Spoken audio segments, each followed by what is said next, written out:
Muy buenas noches, tengan todos muchachos, sean bienvenidos a nuestro curso de comprobación de software. En el día de hoy vamos a estar continuando con lo que es la unidad número 3, la cual se denomina pruebas de software por etapa y la importancia de las herramientas case de prueba. Dentro de esta tercera unidad debemos recordar que la semana pasada estuvimos abarcando un tema denominado las pruebas del software por etapas, en el cual estuvimos hablando acerca de que en cada etapa del desarrollo de software se pueden aplicar diferentes tipos de pruebas, dependiendo de una serie de características que se deben tomar en cuenta. Entre ellas tendríamos, por ejemplo, el marco de referencia aplicado, ya que no es igual probar un software para un colegio que uno para un hospital. El tipo de software, un software de tipo transaccional no se va a probar igual que uno de tipo gerencial, por decir algo. La cultura organizacional del grupo de desarrollo y sobre todo lo que es el tiempo y el presupuesto que haya disponible para el proyecto. Hemos analizado en esa clase lo que respecta con lo que es las pruebas de confiabilidad. Así que en el día de hoy vamos a estar analizando otras características importantes.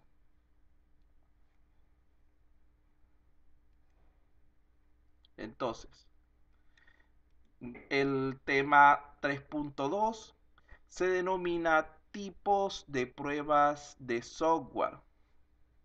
Dentro de esta categorización vamos a empezar hablando de las pruebas de regresión. Estas son aquellas que consisten en la repetición selectiva de evaluaciones ya realizadas anteriormente. ¿Pero para qué?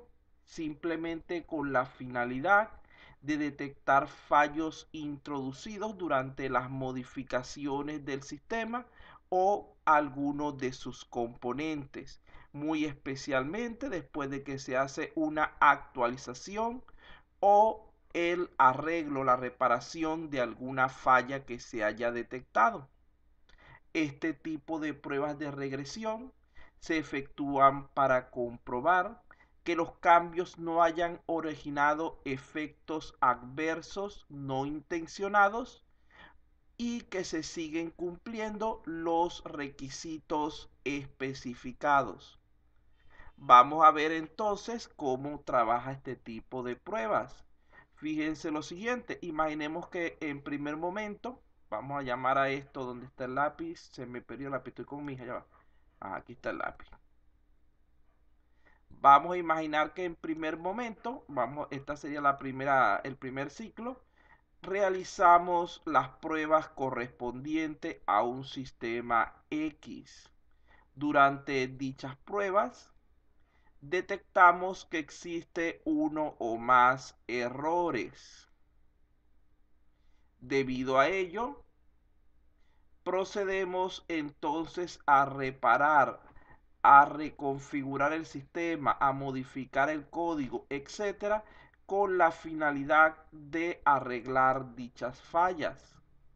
Una vez que este proceso se ha cumplido, entraríamos en lo que sería una segunda, digamos que una segunda ronda de pruebas, que sería en sí las pruebas de regresión.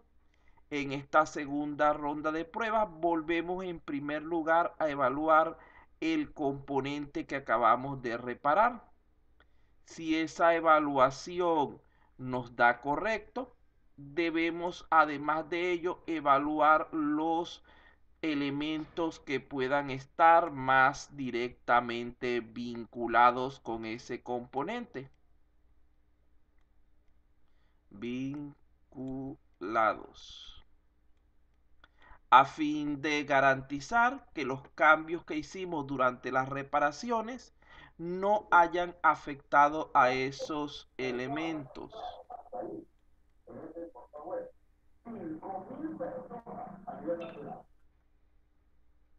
Entonces verificamos esos elementos vinculados, aunque las pruebas para estos elementos no van a ser tan profundas como lo fueron para el elemento original, sino en aspectos puntuales que pudieran haberse visto afectados. En caso de que se detecte algún error, bien sea en el componente reparado o en alguno de sus elementos vinculados, procedemos a repetir todo el proceso, es decir, arreglamos las fallas que hayamos detectado y hacemos nuevas pruebas de regresión. Y así hasta lograr que el sistema trabaje tal como necesitamos.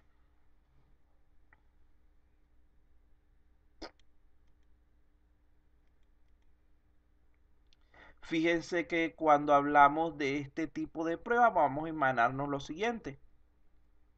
Imaginemos que en este primer caso el componente que presenta la falla fue el módulo de planillas, el módulo de pago a los empleados. Se reparó este módulo. ¿A qué otros módulos podría afectar esta reparación?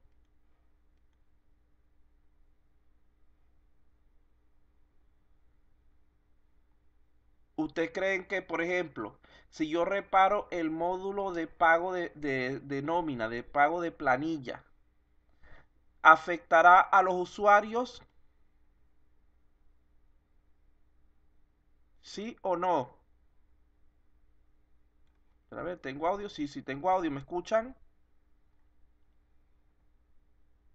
¿No me escuchan? Esta gente dejó las máquinas solas. Bueno. Sí lo escucho, profe. Bueno. Alguien por lo menos que conteste, pues pienso que es que no me escuchan. Bueno, entonces fíjense lo siguiente. Reparamos el módulo de planilla. Resulta ser que esa reparación me va a afectar al módulo de usuarios porque allí es donde se encuentran los empleados donde yo tomo mi planilla. Y también me va a afectar al módulo financiero porque de allí es que va a venir los pagos que voy a generar y donde se va a almacenar los comprobantes correspondientes.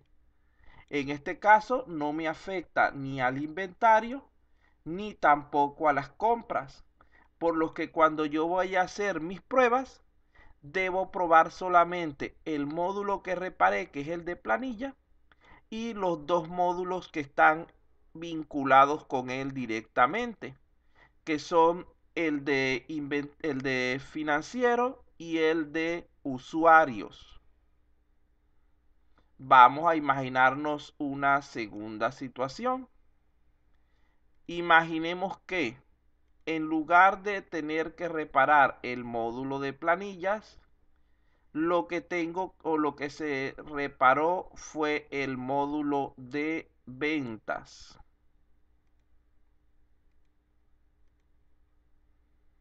Ventas.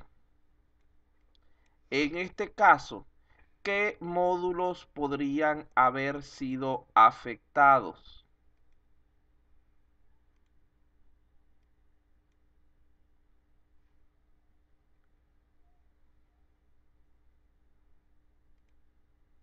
Ya, déjame volver a colocar que borré todo sin querer.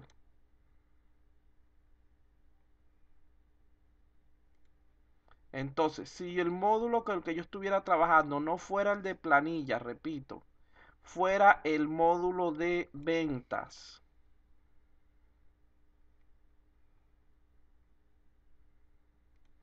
fuera el módulo de ventas, ¿a cuál de los otros cuatro módulos afectaría esto? ¿Cuáles debería probar luego de haber hecho ese cambio? Inventario, compras. Muy bien. Afecta directamente al módulo de inventario y al módulo de compras. Y también puede afectar al módulo de usuarios, porque ¿quién es el que realiza la venta? Es un usuario. Y además de esto, va a afectar a mi elemento financiero, porque esto implica manejo de dinero. Entonces, como pueden ver, hay ciertos módulos que van a afectar a todo el programa, porque si este es un software para una tienda, el módulo de ventas sería el módulo principal y él va a estar vinculado con todos los demás. Si esto fuera, por ejemplo, eh, algo que no fuera tienda, si fuera un colegio, y ellos tuvieran una tienda de que proveyera de lo que son los útiles escolares, etcétera, probablemente ese módulo de ventas no afectaría en tanto porque su finalidad principal no es la venta, sino lo que es la parte académica. Y así en cada tipo de situaciones. Entonces hay que ver bien qué tipo de software es el que estamos evaluando. Aquí esto se refiere a uno de tipo tienda, a un negocio que su finalidad principal es simple y sencillamente la distribución de productos a los clientes. Entonces vean cómo cambia bastante el panorama. Cuando hablamos de la parte de planilla para esta misma aplicación, solamente me afectaba un par de elementos. Pero ahora que estamos hablando de la parte de ventas, me afecta a todo el sistema. Por lo tanto, debo evaluar que estos módulos sigan funcionando correctamente. Implicaría probar nuevamente todo el sistema.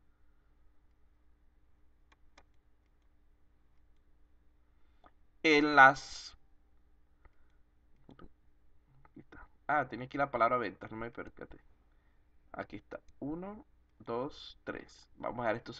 Entonces, como pueden ver, en las pruebas de regresión hay que en primer lugar evaluar, probar íntegramente los módulos que se han cambiado, que se han reparado y luego decidir las pruebas a efectuar para los módulos que no han cambiado, pero que pueden haber sido afectados por los cambios ocurridos en dicho módulo reparado. Este tipo de pruebas deben realizarse tanto durante el desarrollo del software al producirse cambios en los módulos, como durante lo que es las fases de mantenimiento, es decir, en la parte de postventa después del despliegue. Entonces, cuando hagamos cualquier modificación, siempre debemos estar pendientes de esos elementos vinculados que puedan haber sido afectados.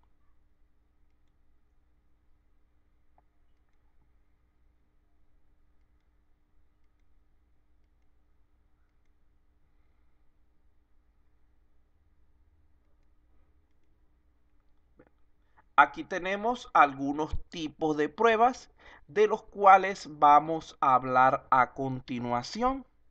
Fíjense que, como les dije, hay muchísimas formas de clasificar las pruebas dependiendo del propósito que se les esté dando. Vamos entonces a hablar primeramente de las pruebas funcionales. Vamos a pedirle aquí al señor Alberca, por favor, si es tan amable, que lea ese concepto. Profesor, buenas noches. Buenas noches. Las pruebas funcionales validan que los requerimientos funcionales especificados se cumplan y operen conforme a lo esperado. Muy bien, gracias. Fíjense que aquí estamos hablando de que las pruebas funcionales lo que buscan es verificar el cumplimiento de los requerimientos. Si a mí me solicitaron que hubiera 10 funciones presentes en el sistema, a través de mis pruebas funcionales yo tengo que demostrar que esas funciones están presentes en primer lugar. Y en segundo lugar, debo también ser capaz de demostrar que dichas funciones trabajan correctamente. Eso es lo que se busca con lo que serían las pruebas funcionales. Aquí tenemos algunos tipos de estas pruebas. En primer lugar, estarían las pruebas de funcionalidad del sistema. Son aquellas que trabajan verificando el cumplimiento de las reglas del negocio. Estas pruebas se ejecutan interactuando con la aplicación mediante una interfaz de usuario y validando las entradas contra las salidas obtenidas. Este es el tipo de pruebas más común que podemos realizar. Vamos a ver, esto sería una prueba dinámica o estática. La prueba de funcionalidad del sistema.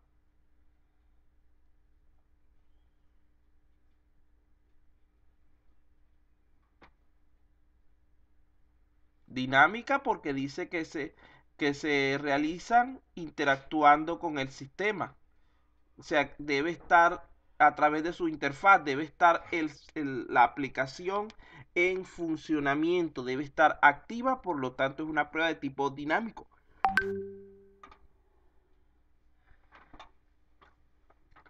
En segundo lugar, estarían las pruebas de configuración. Este tipo de pruebas permite evaluar que las aplicaciones se ejecuten correctamente en diversos entornos de hardware y software. Por ejemplo, diferentes sistemas operativos, navegadores de internet,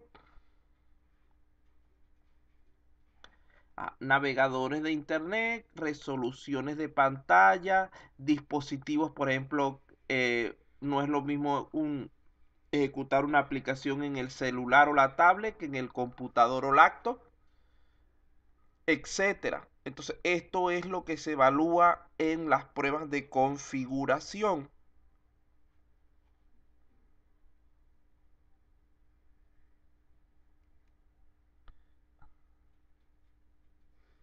La siguiente serían las pruebas de instalación y desinstalación. Este tipo de pruebas nos permiten verificar que la aplicación pueda ser instalada y actualizada y validada correctamente, verificando que no se produzcan fallos al tener condiciones anormales, como por ejemplo falta de espacio en disco duro, falta de permisos, etcétera. En este tipo de pruebas también se incluye la validación de las rutinas de instalación y desinstalación. Regularmente estas pruebas se aplican para programas que se distribuyen para el usuario final, donde éste sea el encargado de instalarla en su dispositivo. No son válidas para aplicaciones que funcionen netamente en forma online, ya que estas no requieren de instalación. Entonces, ¿cuál es la diferencia entre la prueba de instalación y la prueba de configuración? ¿Qué diferencia pueden ver ustedes entre una prueba de instalación y una de configuración?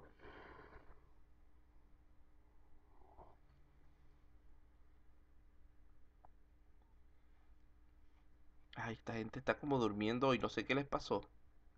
Aunque bueno, hasta yo tengo un poquito de sueño, no sé, el día está pesado. Creo que fue el cambio del clima, el bajón en la temperatura. Señor Díaz, que siempre participa. El señor Obando, que no, déjame ver si está por allí. Qué raro que no haya dicho nada todavía. Ah, es que no está presente, con razón. La delegada. Profesor, buenas noches. Sí, estoy presente. Lo que pasa es que, ¿sabe qué, profesor? Estoy tratando de configurar mi servidor con el servidor de mi institución. ¿Sabe? Tal vez usted me puede ayudar. Está ocupado. No, lo que pasa es que estoy atento en ambos casos, pero después le haré una pregunta, profesor. Ajá. Continúe esto. Ya, pero sí estoy atento. Ah, bueno, por lo menos sé que sí está, porque me parecía raro ya que no hubiera dicho nada. Muy bien, como dice el señor Rojas Cisneros, cuando hablamos de las pruebas de configuración, estamos hablando de personalizar el sistema, adecuarlo a diferentes tipos de entorno de hardware y software. Cuando hablamos de la prueba de instalación y desinstalación, se refiere a esos dos momentos puntuales. a garantizar que no sea demasiado complicado para el usuario el instalar la aplicación por su cuenta y que cuando se realice la desinstalación, la misma en lo posible no deje rastros o problemas en el equipo. Vean que aunque parecen, para algunos se confunden, que piensan que es lo mismo, son dos situaciones diferentes. Continuamos entonces. El siguiente tipo de pruebas es el de caída y recuperación. Este tipo de pruebas validan que la aplicación sea capaz de retomar su funcionamiento normal luego de que ocurra cualquier tipo de problema de hardware, de software o de red, sin perder datos o su integridad, garantizando así la alta disponibilidad del servicio brindada por la aplicación. Esto es sumamente sencillo, que si se produce una falla, el sistema sea capaz de volver a la normalidad en lo posible mediante un proceso de tolerancia total que ya lo habíamos explicado. Tenemos otra que sería la prueba de seguridad y control de acceso.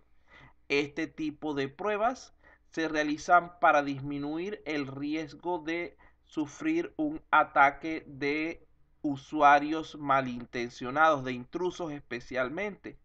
Generalmente este tipo de pruebas son ejecutadas por empresas especializadas, las cuales cuentan ya con herramientas avanzadas y una lista de vulnerabilidades comunes que pueden haber en dicho sistema, en el tipo de sistema específico con el que estemos trabajando.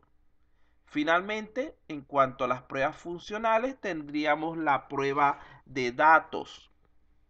En este caso, este tipo de pruebas buscan validar que las rutinas programadas en la base de datos funcionen correctamente, al igual que las diversas interfaces, de manera independiente del entorno donde se les explote.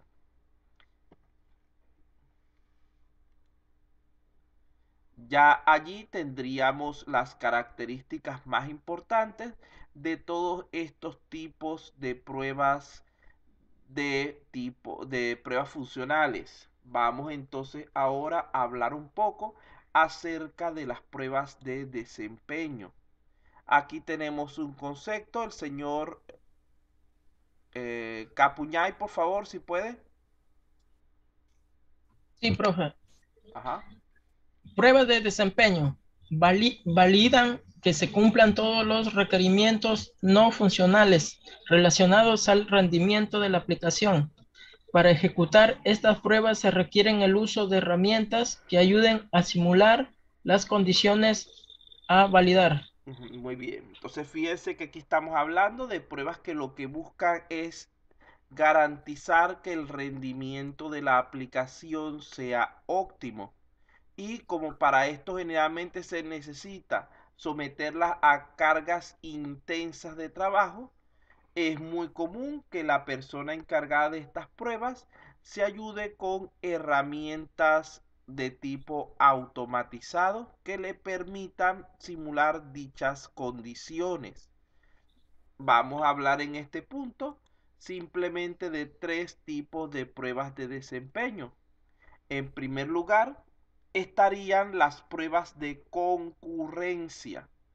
En este tipo de pruebas se somete al sistema a cargas variables de trabajo para medir o evaluar su desempeño y su habilidad de continuar funcionando durante periodos prolongados de manera adecuada, aún bajo diferentes cargas de trabajo. El objetivo de esta prueba es determinar y asegurar que el sistema trabaja correctamente más allá de la carga máxima esperada para el mismo. Adicionalmente, se evalúan las características de desempeño, tales como pruebas de tiempo de respuesta, flujo de las transacciones y otros aspectos que sean sensibles a lo que es la variable tiempo. En segundo lugar, tendríamos las pruebas de estrés. Este tipo de pruebas es ejecutada para encontrar errores debidos a la falta de recursos o a la competencia por ellos. Por ejemplo, falta de memoria RAM, de espacio en disco duro o uso del procesador. Pueden revelar defectos del sistema que bajo condiciones normales podrían no ser evidentes. Otros defectos pueden resultar de la competencia de recursos compartidos, como por ejemplo el ancho de banda o accesos simultáneos a los mismos registros de la base de datos. También se pueden utilizar las pruebas de estrés para identificar la máxima carga que puede soportar el sistema. A diferencia de las pruebas de concurrencia, las pruebas de estrés varían las condiciones del ambiente donde se encuentra el sistema. Fíjense que en la prueba de concurrencia tomamos generalmente un ambiente ya y lo mantenemos hasta el final de la prueba. En la prueba de estrés, dicho entorno puede ir cambiando para ver cómo reacciona el sistema ante dicho cambio.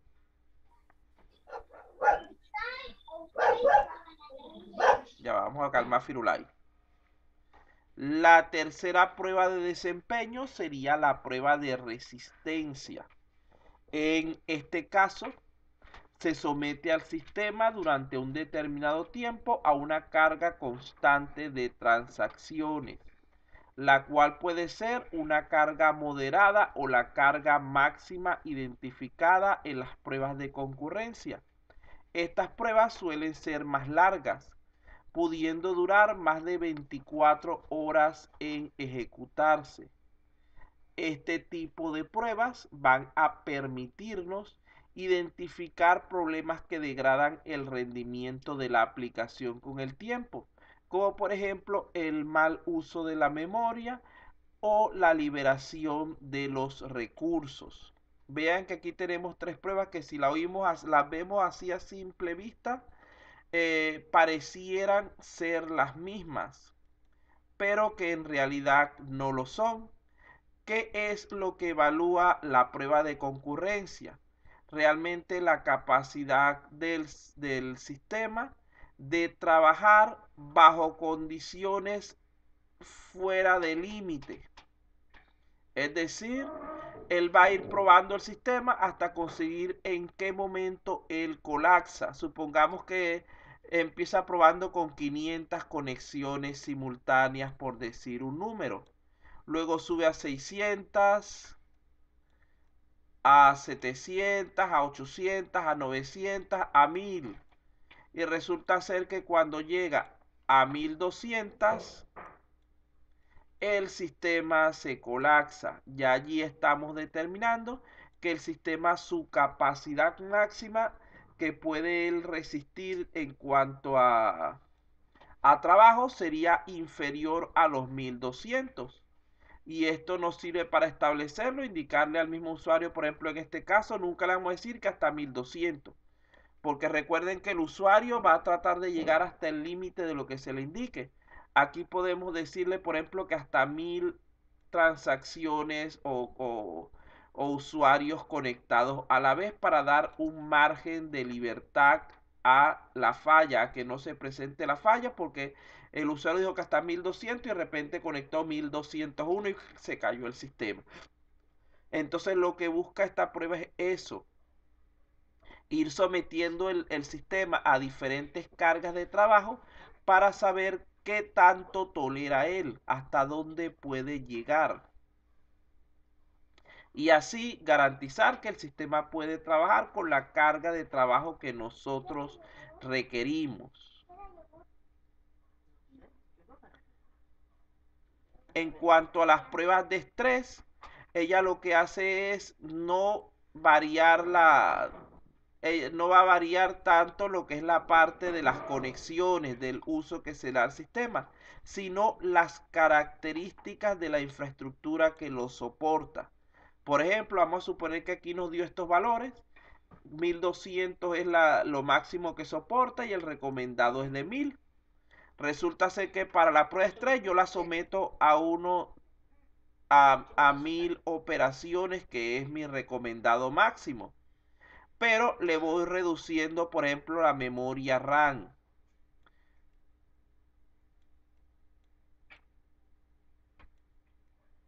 Voy reduciendo la memoria RAM para ver en qué momento el sistema colapsa.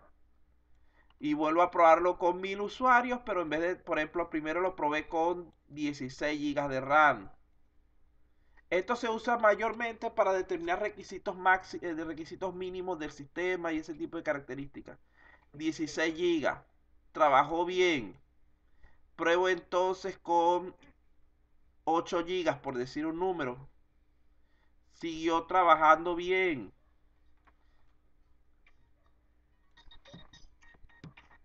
Ya, denme un segundito, muchachos. Aló. Ajá, ¿con él habla? Habla. Aló. Ajá, bueno, continuamos entonces.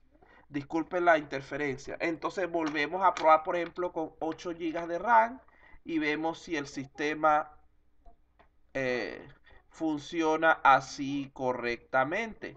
Y así vamos probando con, de todas maneras, agarra que si cae, agárralo tú.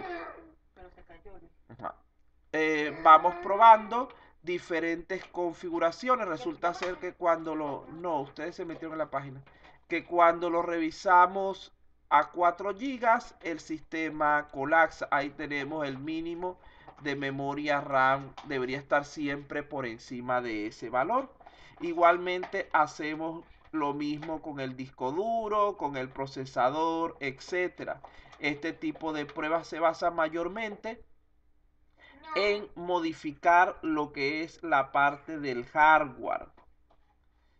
Ir probando para ver cuál es la configuración mínima que puede soportar nuestro sistema.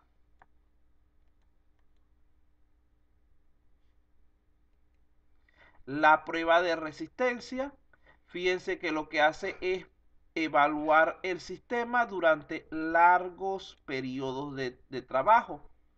En este caso, vean que, por ejemplo, dice que al menos 24 horas. Dejamos el sistema trabajando, vamos a suponer que no 24 horas, pero así es mucho más, un mes. Mantenemos el sistema trabajando y lo vamos supervisando. Porque recuerden que pueden producirse problemas, por ejemplo, como fallas en la liberación de la memoria RAM, que en pruebas como las anteriores, que son a corto plazo, no van a ser detectadas. Pero en el caso de este tipo de pruebas que son a largo plazo, vamos a ir viendo cómo el sistema se puede ir degradando y eso es lo que queremos conocer.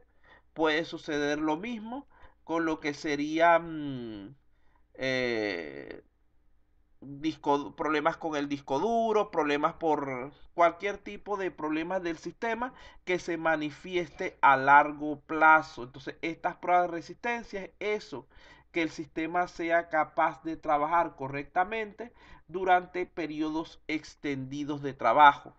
¿Entienden bien la diferencia entre los tres tipos de pruebas? No es que cuando lo pongan en el examen las confundan.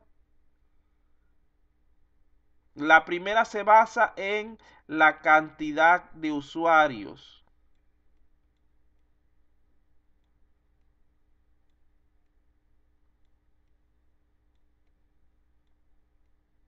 La segunda se basa en modificar bueno, vamos a resumirlo. Déjame.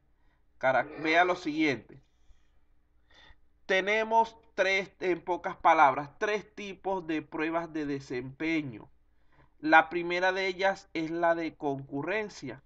Ella lo que hace es modificar las características, la cantidad de usuarios para ver hasta dónde puede resistir ese sistema, en qué momento se colapsa. Entonces vamos ampliando la cantidad de usuarios, las conexiones simultáneas, y llega un momento en que el sistema no pudo soportar y con eso determinamos su máxima nivel de concurrencia permitido. Cuando hablamos de las pruebas de estrés, lo que vamos cambiando son las características del hardware. Es decir, vamos, por ejemplo, reduciendo la cantidad de memoria RAM para ver en qué momento ese sistema deja de funcionar. Esto nos va a permitir determinar los requisitos mínimos de ese sistema, de esa aplicación. Y la prueba de resistencia: se somete el software a un periodo largo, extenso de trabajo para ver si se degrada su rendimiento. Entonces ella lo que busca es ver si se degrada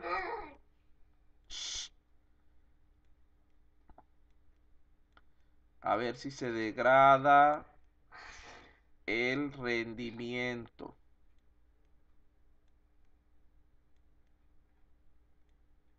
Entonces eso es lo que se busca ver, si se degrada con el tiempo.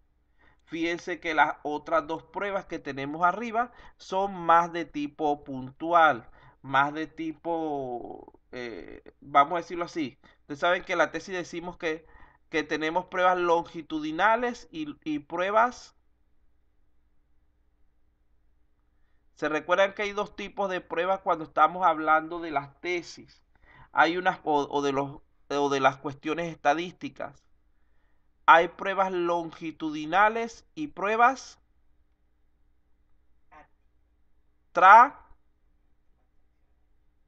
transaccionales no.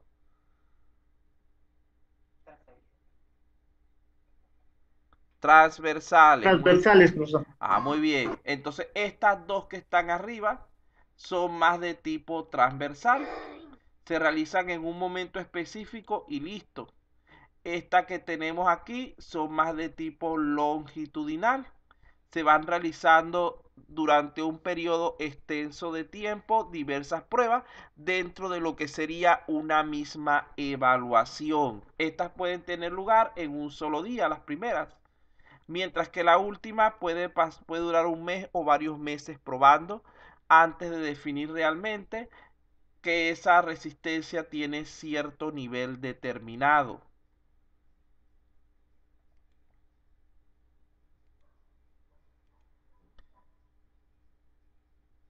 El siguiente tipo de pruebas que vamos a hablar sería la prueba de usabilidad o interfaz del usuario. Vamos a pedirle al señor Díaz Ventosilla, si tiene audio, por favor pueda pueda leer eso que está en pantalla. Ok, profesor, ahorita le escribo. Buenas noches. Buenas noches. Prueba de usabilidad o interfaz de usuario. Validan que las interfaces proporcionan al usuario la navegación y el confort necesario para todas y cada una de las funcionalidades de la aplicación. En estas pruebas se incluyen validaciones para evitar que el usuario cometa errores. Por ejemplo, ingrese letras en un campo donde solo se puedan aceptar números. Muy bien, gracias. Entonces fíjense que este tipo de pruebas lo que están verificando es digamos que de alguna manera, la aceptación del usuario respecto a lo que es el modo de trabajar del sistema. Recuerden que ya habíamos dicho anteriormente que en realidad lo único con lo que el usuario puede interactuar durante su manejo del sistema es con este tipo de interfaces. Por lo tanto, la aceptación o no del usuario acerca del funcionamiento del sistema va a depender muchísimo de este elemento. Esto motiva a la necesidad de poder nosotros estar pendientes de verificar correctamente estas características, las cuales son también de tipo no funcional. Tienen que ver con la apariencia, con la facilidad de trabajo, etcétera. Ahora bien, si nos fijamos en lo que hemos estado hablando, caemos en este punto en el concepto de pruebas no funcionales. El señor Ermitaño, por favor, si tiene audio, puede leer lo que está en pantalla. Si no tiene, me avisa por el chat, por favor. Profesor, buenas noches. Buenas noches.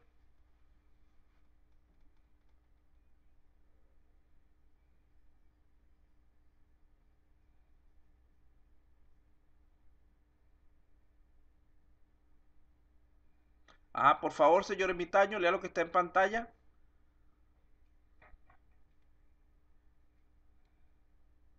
Aló.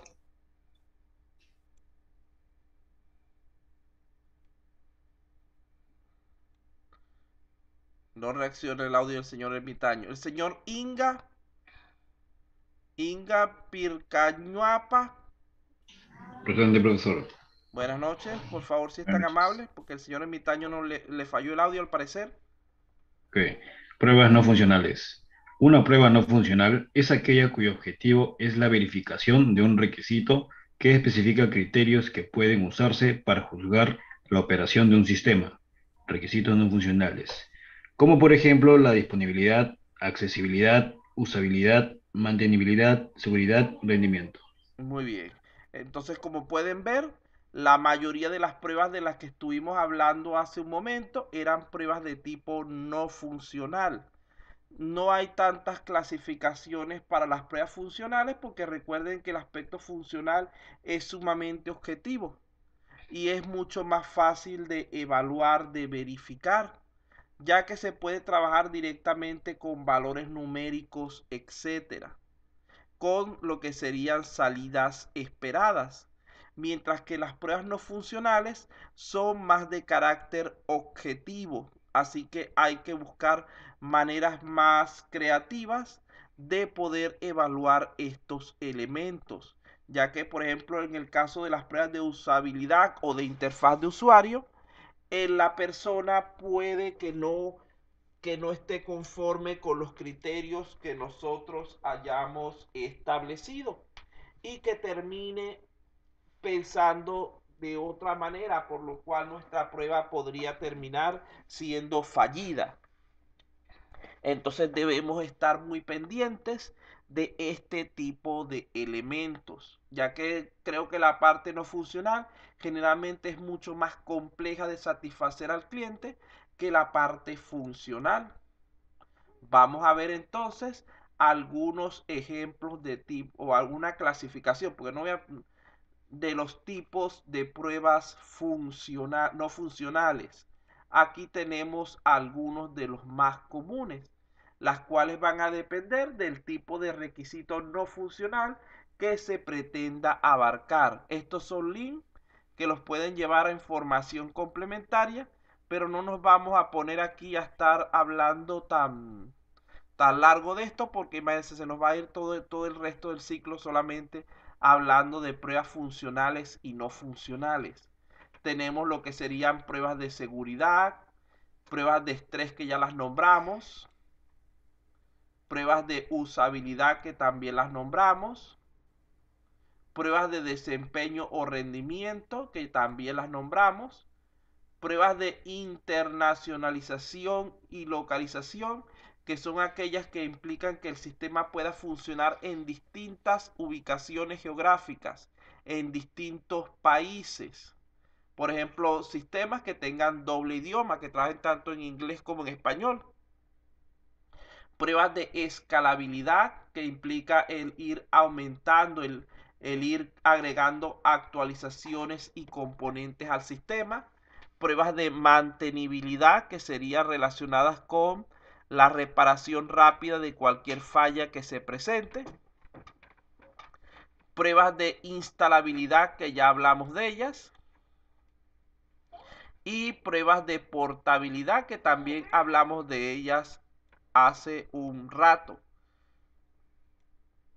Entonces cada una de estas pruebas tiene sus propias características. De todas maneras, no se preocupen, yo no lo voy a poner a estar buscando la definición de cada una. Vamos a limitarnos a las que ya hemos explicado.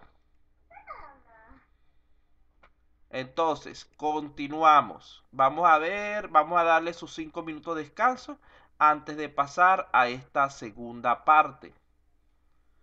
Tomen un poquito de agua, sobre todo tómense un cafecito, muchachos, para ver si se me despiertan un poco, que este grupito, no sé, normalmente está con más despierto y no reacciona mucho, que digamos.